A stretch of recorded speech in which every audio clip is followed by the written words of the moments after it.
Chapter 19 Zoey. Somehow I fell asleep. I can't say when, but it was after I insisted that Sebastian leave me alone. When I rose only to eat, I decided to search his room. I had been there before and found nothing. Maybe this time I could do a more thorough search with more time on my hands. Where had he gone now? I wondered. Stumbling into his room tired of eating canned food and no meat, no carbohydrates, I felt lightheaded and a little weak. I needed some real food. Fresh food, anything for digestion. I glanced at my stomach, and it appeared bloated. After this search, I had planned to call Anne. I glanced around, nothing. I pulled open the double wood doors, and my eyes fell to the last drawer of the handmade chest. Stooping down, I made myself comfortable and sat on the floor and eased the drawers open. Staring down at nothing but old photographs, I smiled. Some of a bygone era. Men in top hats, bowler hats, and women wearing hoop skirts. I smiled at the idea of long skirts, and then the skirts got shorter and the suits turned into jeans and t-shirts as I thumbed through the pictures. "Is that Sebastian in all those pictures?" I murmured. I took a better look and tried to get some light, but the light was too dim. It sure as hell looked like him. He had all those women. What happened to them, I wondered, and then it occurred to me, either they died a natural death or was killed by Samantha. The drawer filled with pictures as I pulled them out and placed them in front of me. I needed to see them. Pictures tell everything. But the eyes are the mirror to the soul. These were pictures of a time when women had a place and men were kings. Now all the pictures are on phones. All the pictures on his phone were of me, but these were of women I didn't know. And I'm glad because I would have been so jealous. I could have been like Samantha, wanting to kill them if they were with him. My Sebastian, but where is he? Now looking at these pictures I can accept that he once had a life before me, so I was able to gaze at them and smile knowing these women were dead. What stories would the women in these pictures tell me? Reaching for a handful, I lay them before me on the floor and skimmed through them looking for something more telling than a bunch of black and white photos and a few colored prints. And then I stopped at one. It was a picture of him in a bowler hat in his hand and holding on to a pretty girl of 22. This photo looked over 100 years old, but it was as if it was in good shape. I became jealous of the photo, and I threw it back in the drawer. Then there were more pictures of young women, and each girl looked as if they were one and the same, but they weren't, because although they resembled each other, they were indeed different. However, on a closer look, it was as if I was seeing myself in those pictures. Sebastian had never changed.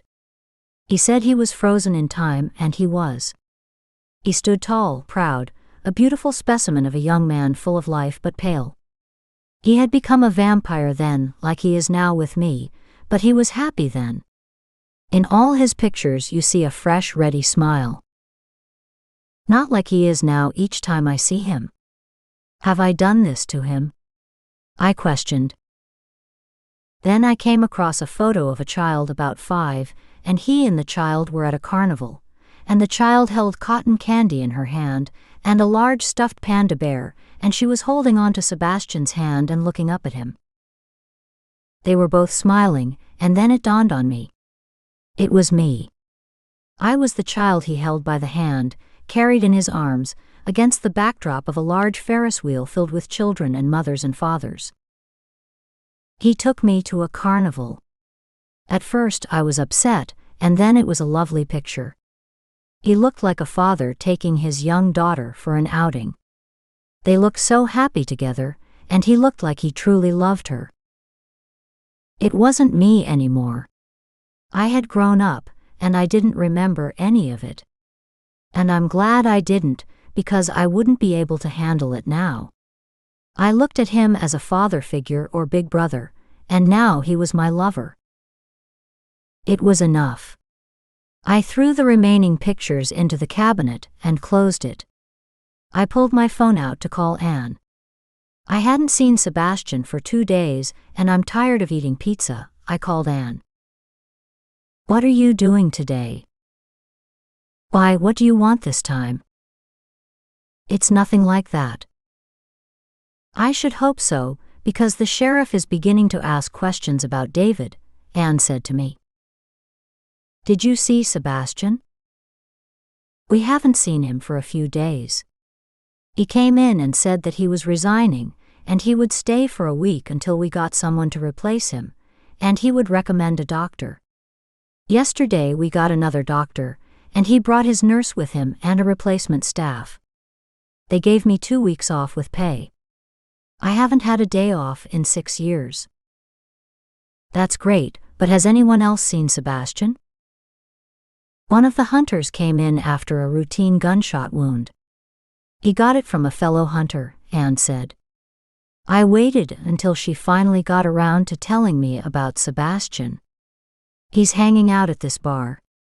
It appears he has troubles and he's drinking.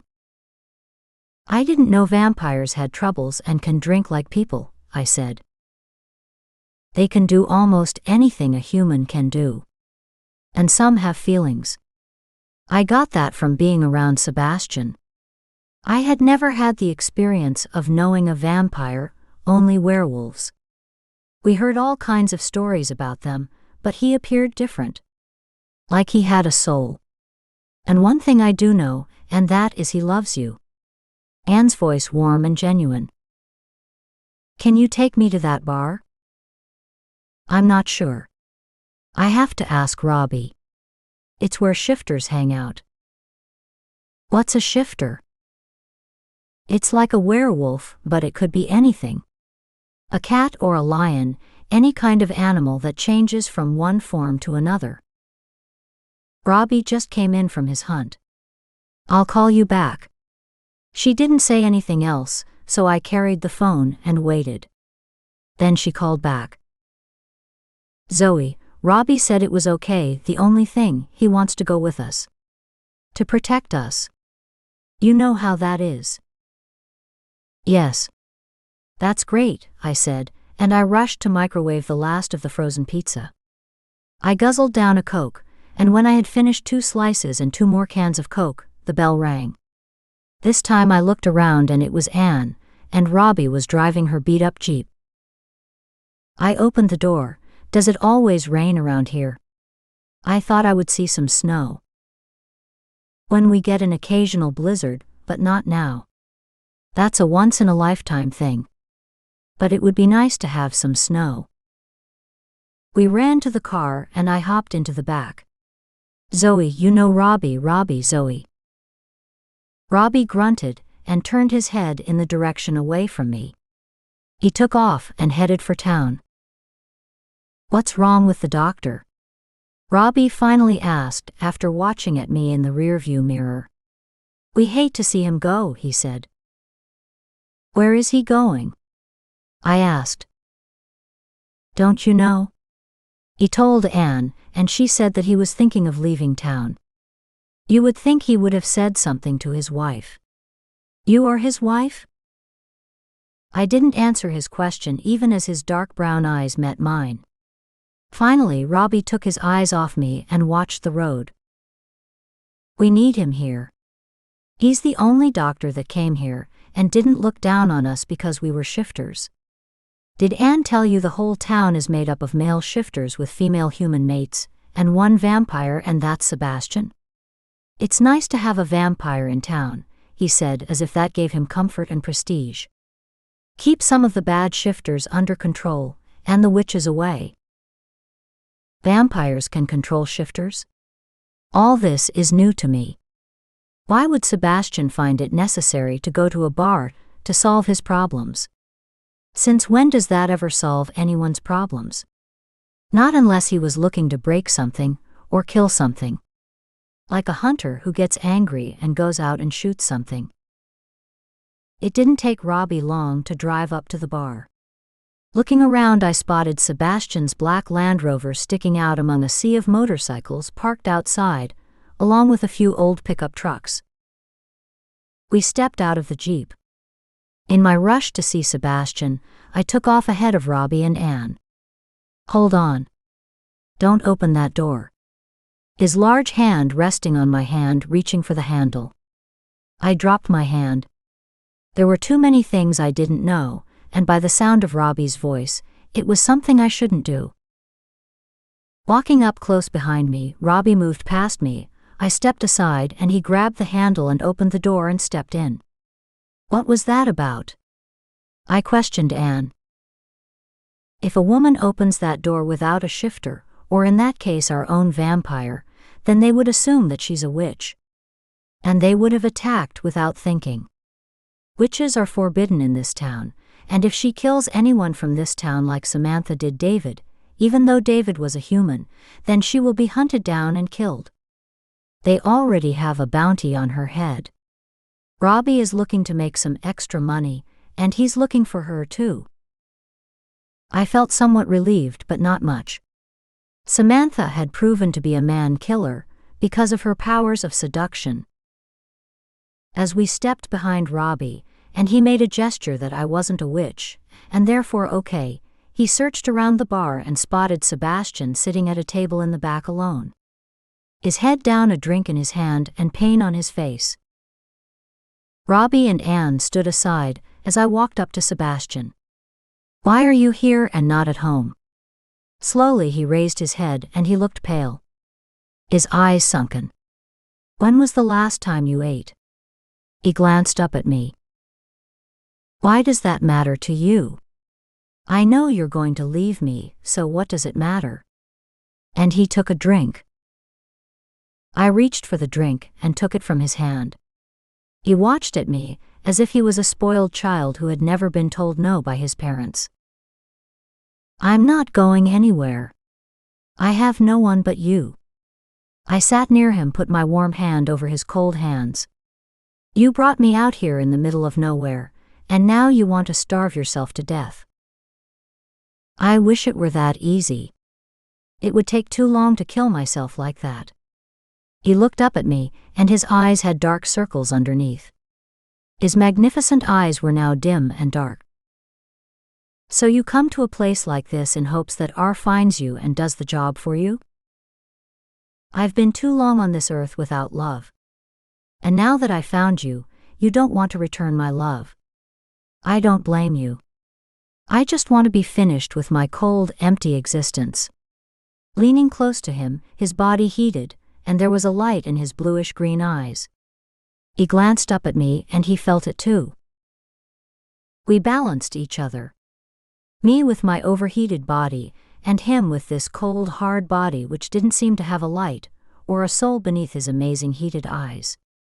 But there was a soul, and I felt it. "You made me angry, Sebastian. Whenever I wanted to talk to you about me and what you knew, you would never tell me anything. Since you're choosing to kill yourself, then I should at least know the truth about my life so I can continue without you." He raised an eyebrow. "There was no way I meant that. It seems I had no life until Sebastian came into it and saved me from imminent death. If you're planning on ending my life, I can understand, because if you leave me now, Samantha promised me that she would come for me in the future when I was happy in my life, and I had forgotten about her. Then she would end my life because of you, and because you love me and I love you." Sebastian's eyes lit up and he gave me one of his warm, closed smiles. He wrapped his hand around mine. "I never wanted to tell you about your life as a child. I never wanted to interfere in your life again, but I made one mistake, and that was to reject Samantha because I couldn't bear to live my life without you." Sitting and gazing into his eyes, I felt his pain, but I wanted to know. I wanted to know what was causing his hurt, and what it had to do with me. "It was my father who kidnapped you from school." I waited. My breath came in waves and I stared at him. I had to breathe, but I didn't want to. I didn't know if I wanted to hear any more. But that was why I asked. Somehow, I knew it was someone in his family who had taken me, but it was difficult putting together the face and what had happened. I thought my memory was faulty because I was too young, or because everything had been too traumatic. My father had been your father for 10 years of your life and hundreds of years of mine. My mother could never have children because my father fell in love with my mother and turned her too soon. I think she was 17 or 18 when he fell in love with her and turned her into a vampire because he couldn't bear for another man to marry her. She wanted children, and so my father would kidnap them, and when they reached the age of a teenager, as in your case, I would, or my siblings would turn them into vampires. And like that we would have a large family. But in your case, I couldn't bear to do the unspeakable to you. I took care of you. I protected you like a big brother. He put his head down. I placed my hand on his chin and pulled his head up and looked at him. It's not like we were brother and sister. But I looked at you as a sister, but when you grew into this beautiful warm creature, I couldn't stand to be away from you. Neither could R. And it was him I had to get you away from. He just wanted you to serve him. He wanted your blood, as well as making you his concubine for his pleasure. I wanted you because I loved you. But there was no way a vampire and a human could be together. I would have to change you to keep you from R and to please my mother and father. When you were 15, I disappeared with you, and we lived in England. When the temptation of your blood became too strong, I knew I had to send you home. You didn't tell me how Samantha fit into this. Before I had become a vampire, I was to marry Samantha. That was before I knew she was a witch. I discovered that when I was courting a beautiful, innocent girl. I had just returned from a voyage as a ship's mate from South America, and the ship was filled with treasure. With my portion of the treasure, I was able to buy a castle in Liverpool. I was rich and had my choice of young women. But I would have married Samantha. I had been in love with her before I set sail. When I discovered she had used black magic and turned the girl into a hideous old woman, I wanted no part of her. Every time I found someone to love, she would destroy them with her magic. Year after year. Finally, I cared about nothing and I would walk the streets. My father turned me into who I am now. A soulless creature of the night. Someone who frightens little girls and will eventually cause their deaths. Samantha has followed me, century after century, to make sure she kills and destroys my happiness with any woman that dare see me differently. I see you differently. You aren't a soulless creature. You happen to be the gentlest person I know. That's because you don't know me, he said, watching up at me. His eyes turning dark. If I find I can't control myself around you, you could discover how cold I can become.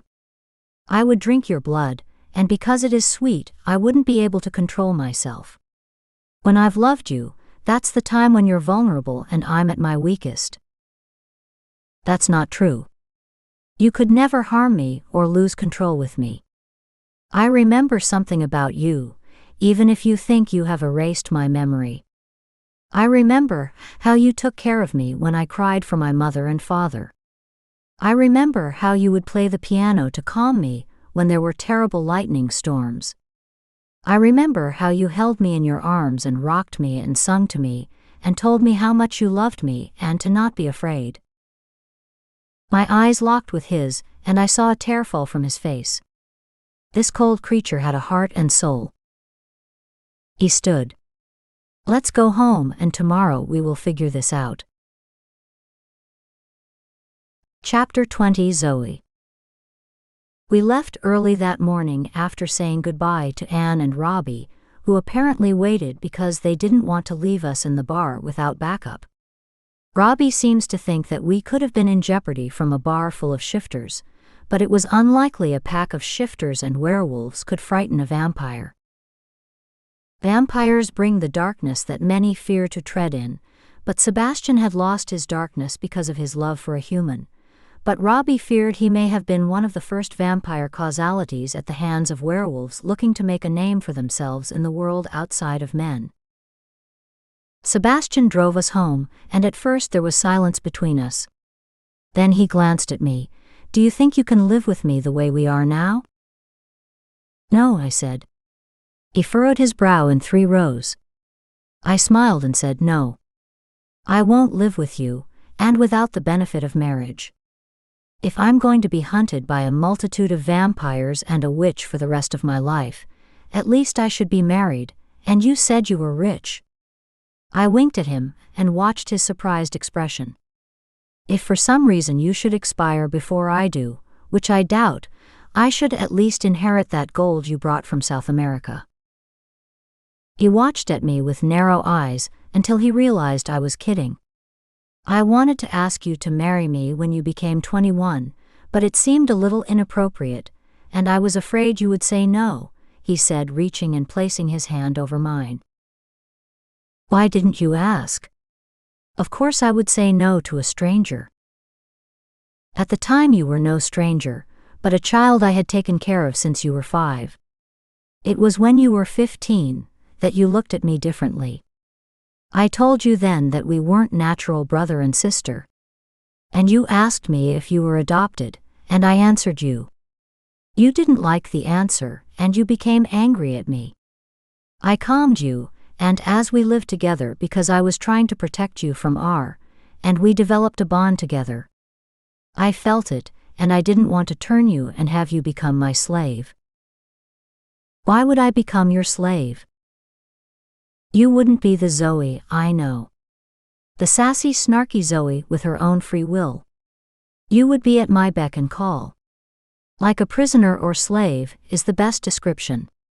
You would have to do as I wished." "And you didn't want that?" "Most men would kill to have a woman like that. No more telling you no. I would have to do whatever you wanted sexually." He smiled and turned his eyes back to the road. "That wasn't you, and I didn't want that.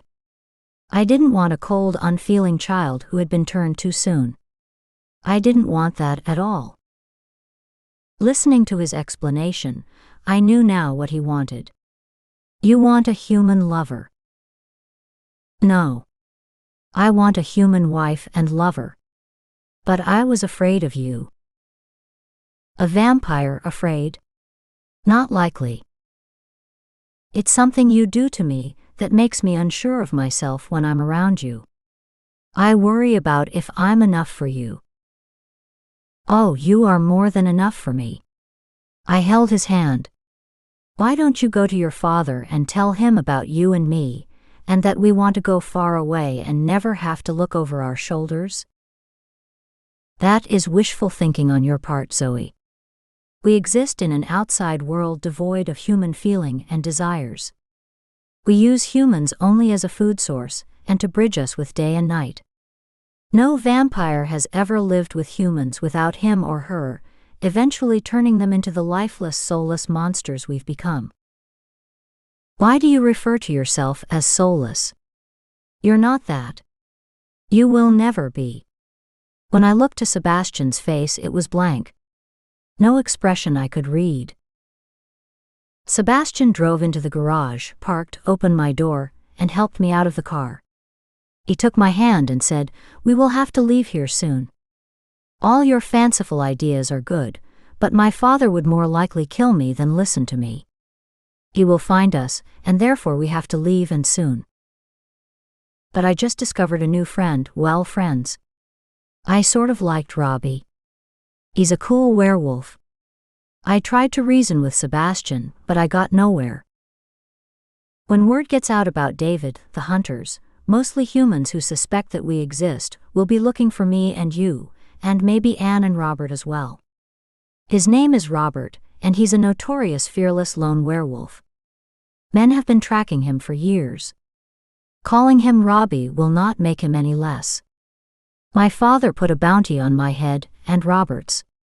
He was the only werewolf who wouldn't try to bring me in. The forest is littered with a pack of them I killed before you came into that bar, and the members of their pack will look for me when they are found. I glanced at him as we entered the elevator. The door closed behind us. Can't you reason with your father? After all, you are his son. Make him understand that we're in love. In his world there can be no love between a human and a vampire. Looking at Sebastian with a confused look, I asked, can't there be? We can be different. We are different. I was trying hard to convince myself. I don't know, but I want to try, he said in a soft, smooth voice. The elevator opened and we stepped into the glass house which had been my jail, but now it's more like my sanctuary. He held my hand until we walked up the stairs, and then he stood looking at me. I had seen that look in his eyes before. Are you coming to my room? We have an hour before the sun rises, I said. Go and prepare yourself for me. I'll be there soon.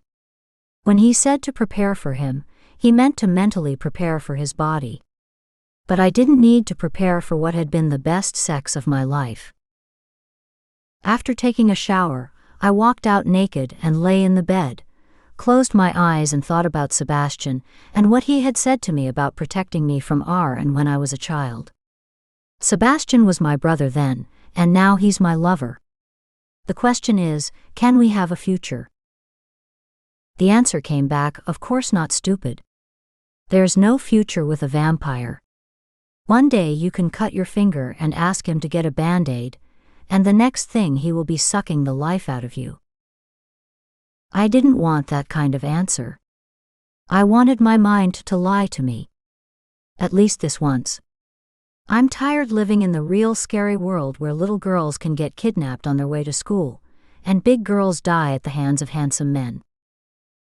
When Sebastian made love to me, it was as if I had been floating weightless on clouds traveling around the universe, and when we reached our orgasm, it was like a blast from a dying star that gave out the most brilliant light before it faded. I felt completely engulfed by his love and devotion to me, his human. My vampire. Had I gone mad? Maybe.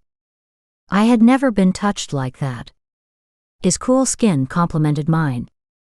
His cold body fell into the fever of my body. His immortality against my mortality raised an unnatural desire in me. Death and life together, living with each other and loving every minute of it. Opposites do attract. He left our bed as I slept happy and relaxed. He left for his hiding place, and now I was free to roam around the house and go on a shopping spree. I knew what I wanted foremost, and that was food for now. What could be better than food after having sex? Now Sebastian trusted me enough, where he gave me a credit card to buy food and clothes for our journey to wherever he had in mind to take me. I had no choice but to follow him because of my love and devotion to him. Today, I would make the best of my shopping experience. Before, I never had enough money to buy the things I enjoyed. Jeans and boots and a nice leather jacket. And anything I wanted to eat. Since Sebastian would be sleeping, I thought what he didn't know wouldn't hurt him. I wanted to say goodbye to my father, and we could pick up some food and clothes for me. He said to buy heavy coats with hoods. Anne and I would make a day of it, since we wouldn't see each other again for a while. We would travel to Seattle, which made me happy. I promised Anne she could pick up a few things, and I would pay for it, and we were going in the Land Rover. That brought a smile to her face, because she must have been sick of ferrying me around in her Jeep.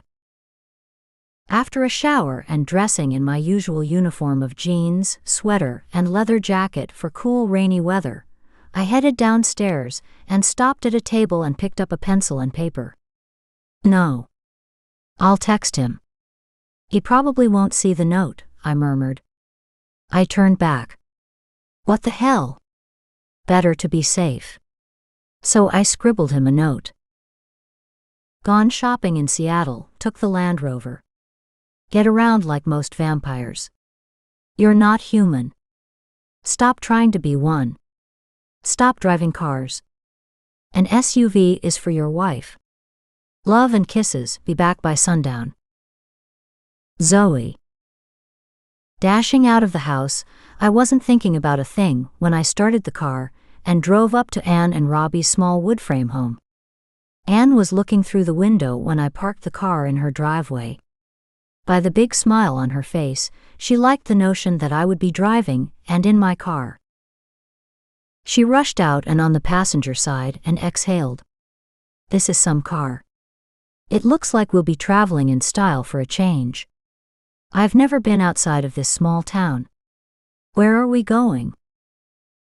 Seattle. Anne started clapping her hands as if she was a child waiting for her mother to give her a favorite toy or her favorite food. Then her smiling face changed. Do you think we should? Why not? I knew there were so many reasons not to go, but I didn't want to think about them now.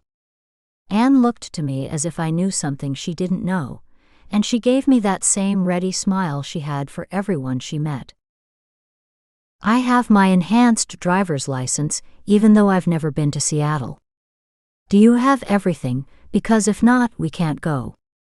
Her smile faded as she glanced over at me. I have a passport. Will that do? I said, showing her. Of course that's better than what I have, Anne said, sitting back and enjoying the scenery flashing by. It was 9 a.m. As I drove along, I had never seen that part of the country in the daytime, because when Sebastian and I left Seattle, it was at night. We should be back home by 8 tonight. That's perfect, Anne said with another similar smile. Perfect for me too. I can stop to see my father. You have a father? Everyone has a father, I said. And then a sad, strange look came across Anne's face. I guess so. And then she brightened up, and she began to tell me about how she and Robbie got together. I was running from an abusive husband when I went into that bar we were in the other night. I needed a drink. My husband had just beat me and left for his job or his girlfriend's house. Looking at the pain on her face, I said, You don't have to tell me. I can see this is a memory that caused you agony. Only if I don't tell someone about it, she said. I nodded for her to continue. I was listening. I was a captive audience for a young woman to bare her soul, and for some reason she chose me. Maybe she saw the same pain in my face that I saw in hers.